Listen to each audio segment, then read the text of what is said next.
We are a little bit late, but I think maybe, yeah.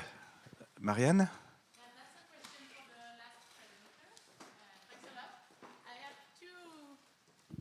Two questions. You didn't mention the fact that the risks you are covering are largely systemic, both the economic and the disease risk, especially because sugar beet production is quite concentrated in a few regions in France, as far as I know.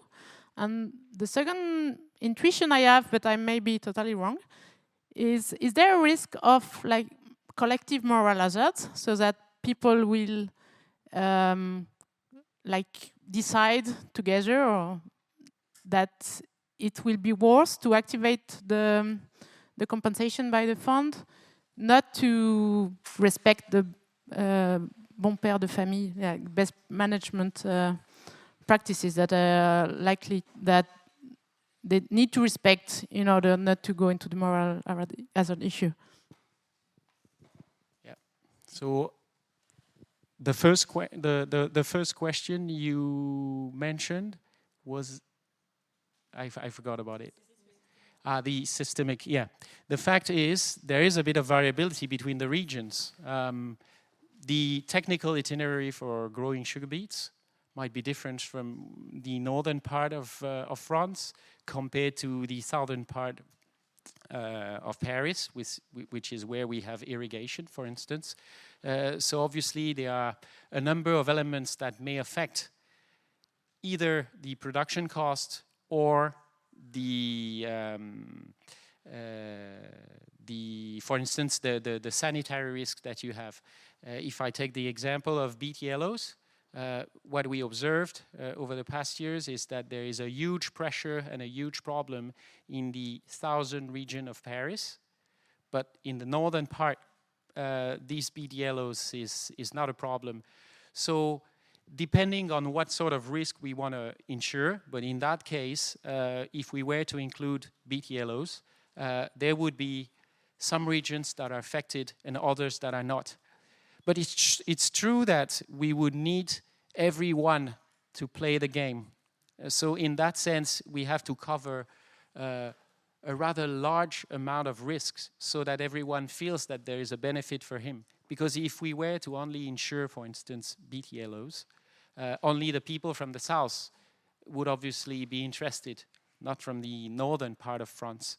And that would mean that the mutual effect is quite limited, because only those who are in a tricky situation might go for the system.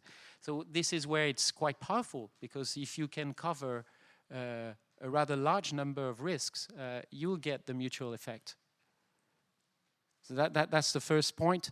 Second one that is also important is, and it's related to this question, is the fact that, in my opinion, if you want this system to work, you need a big problem within the first 2 to 3 years.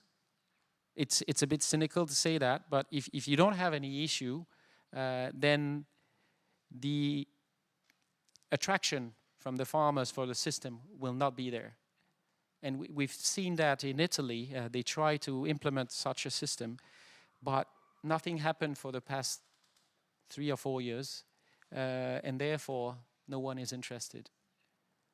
So anyway, I think that's an important point.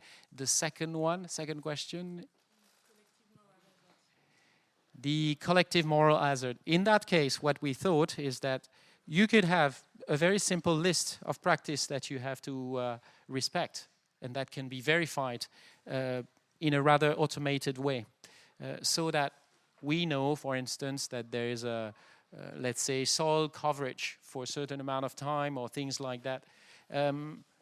I don't think that you would end up with a big issue if you put a few control points through a list of practice that you have to respect.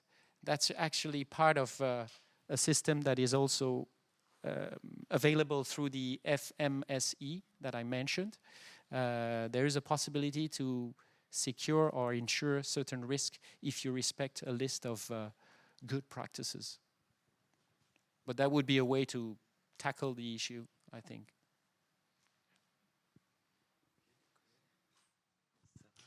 Thank you. Thank you for all the presentation of this morning. This is a question for Mr. Roberts. Do you have historical data on the trend of prices paid by farmers in the insurance schemes, as well as data on the amount of money spent by insurance company to farmers over the time? Do you have that? Okay, so it, of course, varies from country to country and place to place.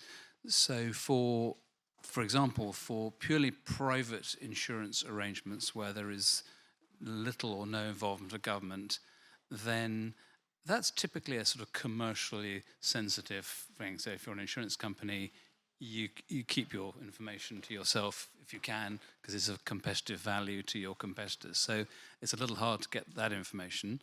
At the other end of the scale, if we go to the US crop insurance market, you can have everything. There's a mountain of data, but almost farm level, not quite, but so there is a huge amount of disclosure there. So it's very variable, I'm afraid.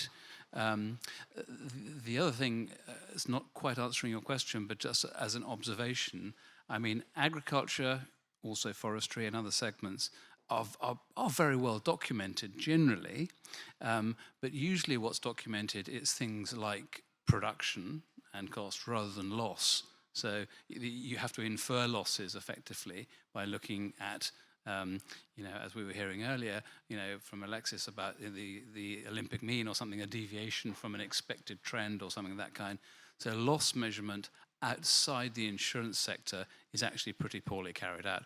So I know I haven't really answered your question, but I'm just sort of saying it's, you know, you need to be quite selective. And frankly, academic institutions have been really helpful in providing a lot of the research that supports this, rather than necessarily the commercial sector. Hey, your suspicion. Okay. Yes, that's another question for Alexis. In your system, has it been imagined that stakeholders from downstream the value chain, like the mills, could contribute to the fund, and maybe it could represent an incentive about the price that is in your equation? That's a very good point. The EU regulation allows that, because the part that refers to the IST is quite limited. So there is a bit of flexibility.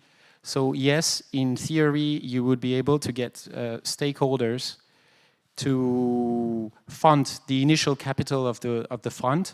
That would be a possibility, and it would add to the leverage of effect for farmers. So this works. Whether the stakeholders are keen to do it, that's another story, but on the principle, yeah.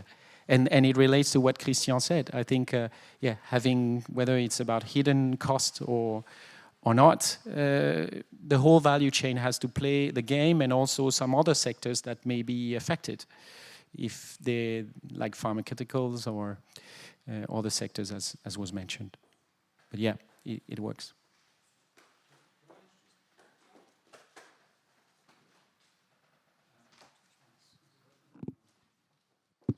Okay, good. We have, in fact, for the sugar beet industry in the UK, for 12 years now, and British Sugar, which is the monopoly processor of sugar in the UK, pays 100% of the premium. 100%, all of it.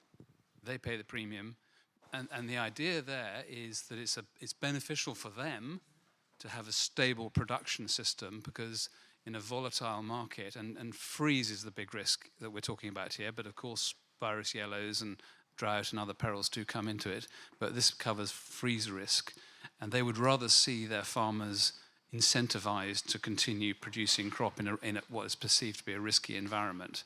So they pay it all. It's part of a negotiated settlement with the farmers, and they don't need to pay it directly at all. So I think there's an incentivization there, which is an interesting model. And if I may on that, this is where reality crashes. when you look at the sector, the way the sector is structured, because in the UK, British Sugar is the only processor. It's a private company, and in France we have several companies. Some of them are cooperatives and not necessarily private. And this is only my personal analysis, but deep down I suspect that they're thinking, oh, if the other company is affected more than me, down the road I might be a winner, which doesn't necessarily add up, if you ask me. But this is where it's different, because it's a monopoly in the UK. So yes, there is certainly a huge incentive to secure your acreage and raw material. It's very bizarre that it's still a monopoly in the UK. Yeah, makes life easier. Yeah. We are a little bit late, so I'm sorry. I think we have to stop the question. Sorry for Cécile, who had a question, but maybe you can ask during the pause. We are going to have a